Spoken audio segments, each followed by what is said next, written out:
Les motos qui attiraient autrefois l'attention disparaissent maintenant rapidement. Les coûts de production élevés, les réglementations strictes et les faibles ventes ont poussé ces motos au bord du gouffre. Des machines puissantes qui n'ont pas trouvé leur place aux modèles d'entrée de gamme qui ne pouvaient pas suivre. Personne n'achète ces 12 modèles de motos et ils sont en voie d'extinction. En commençant par la Suzuki GSF Six Sense Bandit. La Suzuki GSF Six Sense Bandit n'a peut-être pas complètement disparu, mais elle est certainement en voie de disparition. La production a cessé en 2005 lorsqu'elle a été remplacée par la GSF 650, mais vous pouvez encore trouver cette moto naked de poids moyen sur les routes. Le problème, c'est que ses chiffres diminuent rapidement. À l'époque, la Bandit 600 était révolutionnaire. Suzuki a pris un ancien moteur de Supersport, un moteur 4 cylindres de 599 cm3 et l'a intégré dans un châssis économique, offrant au moteur une moto abordable et polyvalente qui était fiable sans vider le portefeuille. Avec 78 chevaux et une vitesse maximale d'environ 130 mph, c'était un solide performeur pour sa catégorie. C'était simple, mais ça fonctionnait. Et cela fonctionnait si bien, en fait, que cela a inspiré toute une nouvelle catégorie de motos. Mais maintenant, on ne voit plus autant la Bandit 600 qu'avant. Le nombre de motos immatriculées est en déclin constant. En 2020, il n'y avait qu'environ 6400 encore enregistrés sur les routes au Royaume-Uni. Et si vous espérez encore en dénicher une, vous n'aurez peut-être pas à attendre trop longtemps. Certains disent que la dernière GSF 600 pourrait disparaître d'ici la fin de 2030, dans seulement quelques années. Les pièces deviennent plus difficiles à trouver, et avec moins de motos sur la route, l'approvisionnement va seulement s'amenuiser. C'est fou d'y penser, parce que la Bandit 600 était une véritable pionnière. Elle a rendu les motos naked de poids moyen cool, et, pendant longtemps, c'était la moto à avoir. Avec une hauteur de selle basse de 785 mm, elle offrait aussi un confort de conduite pour un large éventail de motards. Mais avec moins d'exemplaires restants, et moins de gens qui achètent, la Bandit 600 s'éloigne lentement vers le coucher du soleil. Ensuite, nous avons le Honda Click. Le plan de Honda était de créer un scooter simple et pratique qui pourrait servir les conducteurs aussi bien dans les zones rurales que dans les rues de la ville. Mais avec un moteur de 109 cm3 et seulement environ 8 chevaux, il n'allait jamais impressionner. La vitesse maximale de 83 km/h n'a pas aidé non plus. Ce n'était pas un scooter qui faisait battre le cœur. Bien sûr, il offrait une consommation de carburant décente à 60 km par litre et il était économique, mais en y regardant de plus près, les freins étaient des tambours de 130 mm à l'avant et à l'arrière, et ses roues de 10 pouces n'étaient pas vraiment conçues pour autre chose que de courts trajets. La maniabilité était peut-être facile, mais cela ne le faisait pas ressortir sur le marché saturé des scooters. Le Honda Click n'a tout simplement pas réussi. Arrêté en 2019, ce scooter ne pouvait pas suivre le marché, encore moins les normes d'émission. Honda a décidé de ne pas le mettre à niveau pour répondre aux normes d'émission Barrett Stage 6. Et lorsque les ventes ont chuté, la décision a été prise. Apparemment, 0 unité vendue en juillet 2019. Donc, les choses n'allaient pas si bien. Honda a conçu le Click avec la simplicité à l'esprit, mais la simplicité a ses limites. Ce n'était pas le scooter vers lequel les gens se tournaient pour le plaisir ou l'excitation. Il n'avait pas la puissance pour rivaliser avec quelque chose qui avait une vraie force, et son design manquait de l'attrait qui incite les motards à revenir. Numéro 10. Honda CBR 900RR. La Honda CBR 900RR ou la Fireblade n'est plus en production. Après sa version 954 cm3 en 2003, elle a été remplacée par la CBR 1000RR. Bien que des modèles plus récents soient apparus et aient disparu, il y a encore beaucoup de CBR 900RR et elles restent assez populaires sur le marché de l'occasion. Cela dit, les chiffres diminuent lentement. Les publications de motocyclettes prédisent qu'à la fin de cette décennie, ces motos pourraient être assez rares. La Fireblade a été révolutionnaire lorsqu'elle est arrivée sur le marché. À son apogée, c'était l'une des sportives les plus recherchées, connue pour son design léger et son moteur puissant. Il avait un moteur de 893 cm3 lorsqu'il est sorti en 1992, qui a ensuite été augmenté à 929 cm3 et 954 cm3 dans les modèles suivants. Et les premiers modèles développaient environ 124 chevaux, avec les versions ultérieures atteignant 154 chevaux. Sa vitesse maximale était d'environ 260 km/h, ce qui était assez époustouflant à l'époque. Mais malgré tout le battage médiatique, la Fireblade n'est plus en production depuis près de 2 décennies maintenant, et le nombre de celles encore sur la route diminue régulièrement. Ces motos ne sont plus aussi courantes qu'avant, et bien qu'elles ne soient pas encore éteintes, elles deviennent lentement plus difficiles à trouver. Cependant, les premiers modèles, en particulier les versions Round-Eye de 1990-2005-93, commencent à susciter un sérieux intérêt chez les collectionneurs. Même si de nouvelles motos existent, la CBR 900RR est toujours considérée comme une moto amusante et performante. De nombreux motards l'apprécient encore plus aujourd'hui qu'à l'époque où elle était neuve. Sa maniabilité, sa puissance en milieu de gamme et son ergonomie confortable ont fixé la norme pour les motos sportives modernes. Vous les trouverez encore sur le marché de l'occasion, mais elles sont souvent modifiées ou nécessitent un peu de restauration. Une autre moto qui sombre discrètement dans l'oubli est la Hero Impulse. Pensez à la Hero Impulse comme la première tentative de l'Inde pour une véritable moto double sport dans la gamme des 150 cm3, et une tentative honnête en plus. Lancé en 2011, il était équipé d'un moteur monocylindre refroidi par air de 149 cm3 qui produisait environ 13 chevaux à 7500 tours par minute et environ 13 Nm de couple à 5000 tours par minute. Il n'était pas conçu pour établir des records de dragster. Il atteignait environ 115 km/h, soit environ 71 mph, mais il avait une ambiance réelle pour les rues de la ville et les routes de campagne accidentées. Montez dessus et vous remarquez la selle étroite permettant à vos bottes de toucher le sol à environ 835 mm de hauteur. Pas complètement à plat, mais suffisamment pour se sentir ancré. Avec un poids à vide de seulement 134 kg, il est assez léger pour se faufiler dans une foule et assez agile pour affronter les sentiers. Et oui, il consommait environ 55 km par litre de carburant, soit environ 129 miles par gallon, ce qui est plutôt agréable pour les longs trajets. Mais ensuite, les choses se sont calmées. Les ventes ont chuté rapidement et Hero a discrètement débranché la prise en mars 2017. L'Impulse a disparu de leur site officiel et la production s'est arrêtée discrètement. Il n'a pas été mis à niveau pour les émissions BS4 et dès 2014, il avait déjà perdu presque toute demande. Maintenant, l'Impulse se trouve dans les petites annonces de motos d'occasion. Elle n'a jamais décollé comme d'autres modèles, mais ceux qui l'ont conduite parlent encore de la sensation de vie de l'Impulse. Malheureusement, elle est en voie de disparition. Ensuite, nous avons la Hero Extreme Sports. Maintenant, la Hero Extreme Sports est quelque peu l'outsider dans la catégorie 150 cm3. Sportive en apparence, correcte en performance, mais elle manque de l'acclamation plus forte qu'elle méritait. Il était équipé d'un monocylindre refroidi par air de 149 cm3, produisant environ 15,6 chevaux à 8500 tours par minute et 13,5 Nm de couple à 7000 tours par minute, associé à une boîte de vitesse à 5 rapports. Avec un disque avant de 240 mm et un tambour à l'arrière, plus des roues de 18 pouces, c'était un véhicule de ville vif qui avait fière allure, mais n'a pas vraiment captivé les foules. La selle était à 795 mm et le poids à vide tournait autour de 146 kg, le rendant agile et assez facile à conduire.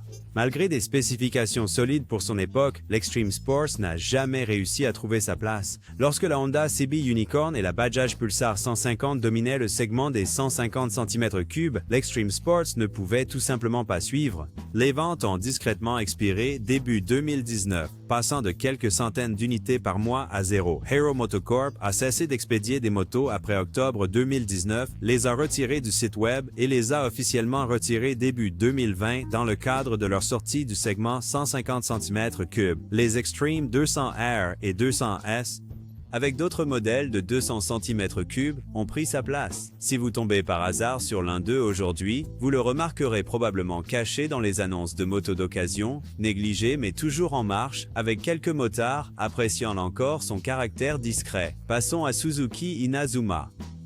La Suzuki Inazuma 250, également connue sous le nom de JW 250, est effectivement éteinte. Suzuki a arrêté la production en 2015 dans certains marchés, y compris l'Inde, et d'ici 2018, la moto a été complètement retirée de la gamme mondiale de Suzuki.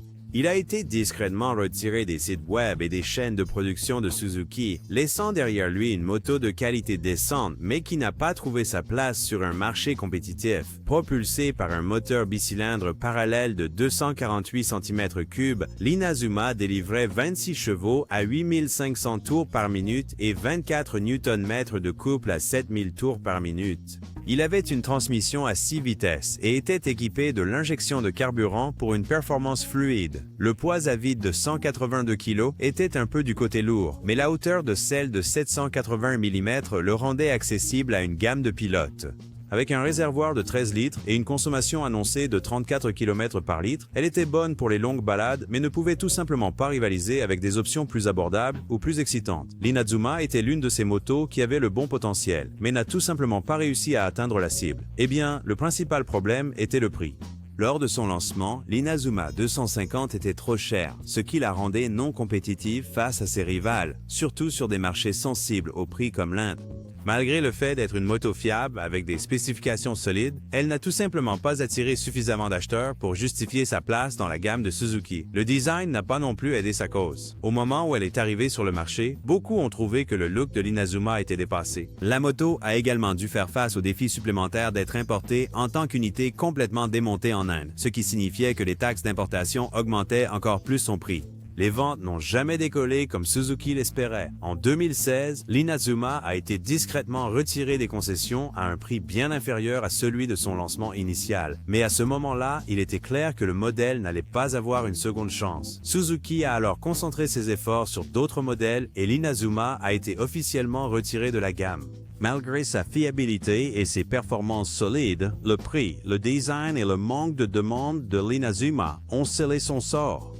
Ensuite, numéro 6, Yamaha Fazer 150. Si vous avez aperçu une Yamaha Fazer 150 à son apogée, vous vous souvenez probablement de ce grand demi-carénage et de l'avant à double phare. Elle semblait conçue pour avaler des kilomètres sur l'autoroute, même si sous la carrosserie, c'était vraiment une 150 cm3 de ville en habit de tourisme. C'était ça, le truc du Fazer. Il vendait le rêve de longues balades à un prix abordable. Le cœur était un monocylindre refroidi par air de 153 cm3, bon pour environ 13,8 chevaux et 13,6 Nm de couple. La vitesse maximale était d'environ 110 km/h ou 68 mph si la route était plate et que le vent était de votre côté. La moto n'était rien de révolutionnaire, mais associée à une position de conduite droite confortable, une hauteur de selle de 790 mm et un poids à vide d'environ 141 kg, c'était une machine conviviale pour la conduite quotidienne et les escapades du week-end. Une consommation de carburant dans les 40 km par litre ne faisait qu'ajouter à sa praticité. Cela aurait dû être un gagnant. La qualité de fabrication de Yamaha, un carénage qui le rendait plus sérieux que la plupart des autres 150 et une configuration confortable pour le pilote et le passager. Mais le marché a changé. Les motards cherchant une 150 de tourisme voulaient plus de puissance et de fonctionnalité. Et la série FZ de Yamaha a commencé à voler la vedette.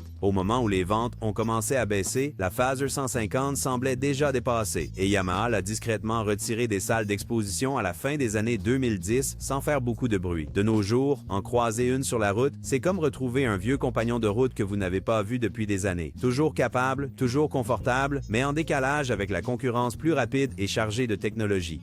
Ensuite, voici la Harley-Davidson FXS Softail Blackline. La Harley-Davidson FXS Softail Blackline est arrivée en ressemblant à une rebelle avec un plan, mais le plan n'a pas fonctionné. Lancé dans le cadre de la gamme Dark Custom de Harley, il avait toute l'attitude visuelle que l'on pouvait souhaiter. Moteur Twin Cam 96B noirci, échappement shotgun, garde-boue dépouillé et cette grande roue avant de 21 pouces associée à une roue arrière massive de 16 pouces. Il était censé incarner le minimalisme cool, mais n'a pas vraiment réussi à séduire. Sous le capot, le V-Twin de 1584 cm3 produisait un couple puissant de 100 livres-pieds à 3250 tours par minute.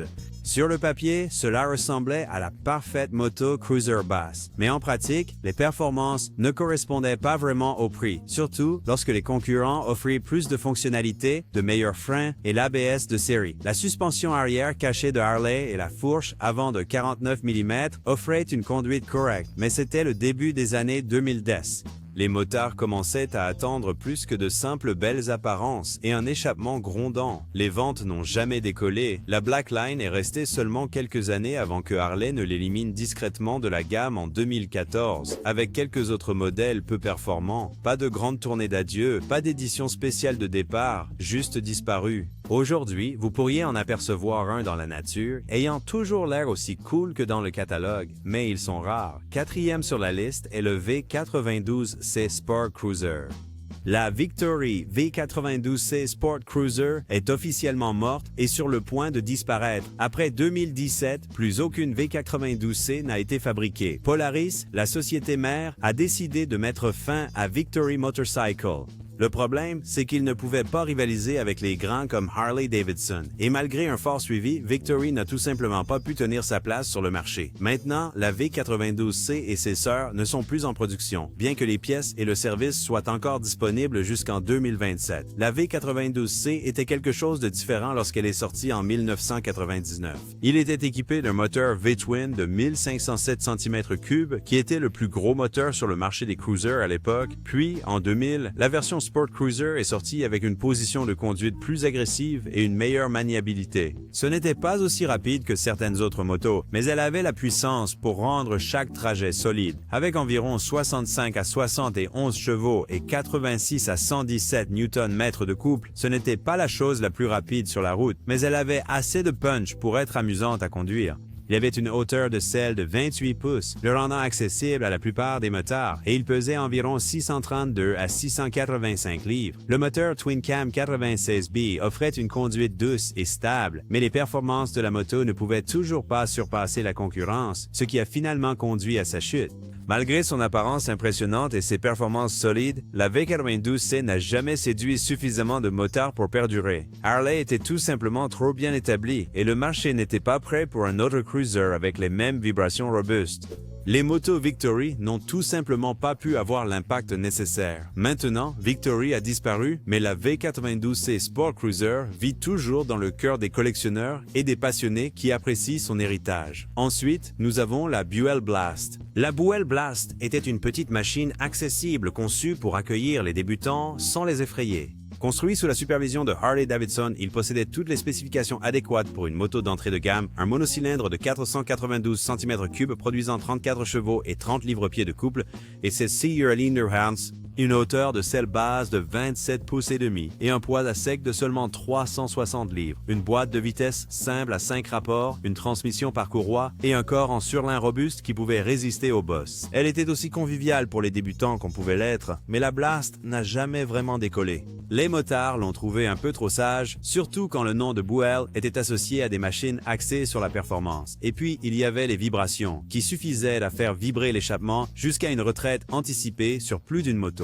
Beaucoup de Blast que vous verrez aujourd'hui portent des pots d'échappement de rechange simplement parce que les originaux se sont désintégrés. En 2009, Buell a arrêté la production et dans un geste de marketing honnête ou fou, ils ont publié une vidéo du Blast écrasé dans une presse. C'était une façon peu subtile de dire « Nous en avons fini avec ça ». Après cela, l'entreprise a concentré ses efforts sur des modèles plus rapides et agressifs. Et le petit monocylindre est devenu une note de bas de page originale dans l'histoire de Buell.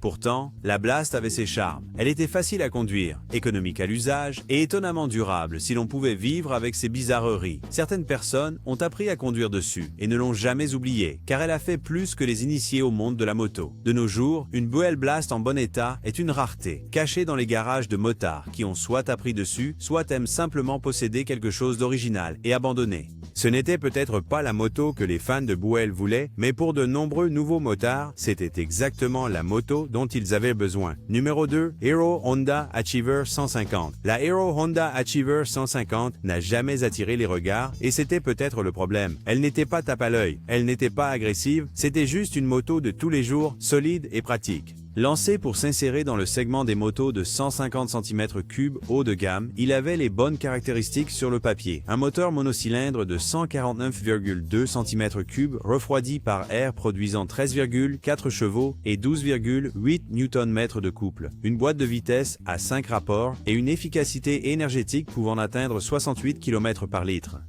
Cela aurait dû être un trajet fiable et sans fioritures pour quelqu'un qui voulait de l'économie sans sacrifier un peu de performance. Et à bien des égards, c'était le cas. Avec un poids à vide de seulement 138 kg, il était facile à manier dans la circulation et le réservoir de 12,5 litres offrait une autonomie décente entre les arrêts pour le carburant. Mais le marché changeait rapidement. Dès le milieu des années 2010, les motards de ce segment voulaient plus de fonctionnalités, des designs plus aiguisés et grâce aux nouvelles réglementations de sécurité, l'ABS. Pour l'Achiever, ajouter l'ABS aurait fait grimper le prix dans une fourchette qu'il ne pouvait justifier, surtout avec des ventes déjà en baisse. Hero Motocorp a discrètement arrêté la production en 2016, laissant l'Achiever disparaître des salles d'exposition sans grande cérémonie. Et aujourd'hui, vous en verrez rarement un sur la route. C'est devenu l'une de ces motos qu'on peut facilement manquer d'un clin d'œil, souvent éclipsée par la Bajaj Pulsar 150, la Honda Unicorn et d'autres concurrents plus forts de son époque. Ceux qui possèdent encore une Achiever savent que c'est une machine simple et fiable qui fait son travail sans problème, mais le marché plus large est passé à autre chose depuis longtemps. Enfin, la Harley-Davidson V-Rod. La V-Rod était la tentative de Harley de pénétrer le monde de la performance avec un design Porsche, un moteur refroidi par liquide et toute la puissance que l'on attend d'une moto sportive. Mais malgré ses spécifications impressionnantes et son apparence, elle n'a jamais vraiment séduit le public traditionnel de Harley. Donc la société a dû l'arrêter en 2017. Oh, pourquoi? La raison principale est simple. Coût élevé, faible vente. Le V-Rod était coûteux à fabriquer et même s'il était rapide et élégant, il n'avait pas la capacité de durer. Les fans de Harley n'aimaient pas l'idée d'un moteur refroidi par eau dans une Harley et le prix de la moto n'était pas facile à accepter pour la plupart. En plus de cela, les nouvelles exigences d'ABS pour les motos ont encore augmenté les coûts de production. Le V-Rod n'était pas votre Harley typique. Il était équipé d'un moteur de 1247 cm3 refroidi par liquide, produisait 115 à 125 chevaux et développait environ 87 livres-pieds de couple. La moto était conçue pour aller vite, de 0 à 60 mph en 3,6 secondes et une vitesse maximale de 137 mph. Elle avait des freins Brembo, un pneu arrière de 240 mm et une transmission à 5 vitesses avec une transmission finale par courroie. Elle était faite pour le moteur qui voulait plus que simplement cruiser, car cette machine pouvait bouger. Le V-Rod était génial, mais ce n'était pas suffisant pour rivaliser avec les cruisers traditionnels que les fans de Harley adorent. Harley ne pouvait pas justifier le coût de sa production avec des ventes en baisse, donc il a été abandonné au profit de ce qui fonctionnait, les moteurs refroidis par air et leur gamme principale de cruisers. Le V-Rod n'a pas duré, mais pour les motards qui en avaient un, c'est toujours une légende. Il était rapide, élégant et différent de tout ce que Harley avait fait auparavant. Maintenant, vous n'en trouverez pas un neuf sur la route, mais si vous pouvez en dénicher un d'occasion, vous regardez un morceau de l'histoire de Harley qui a repoussé les limites de ce pourquoi la marque était connue. Quelle autre moto mérite une place sur la liste? Offert sous Sour Mile commentaire. Pendant que vous y êtes, n'oubliez pas de liker et de vous abonner. Et jusqu'à la prochaine fois, roulez prudemment.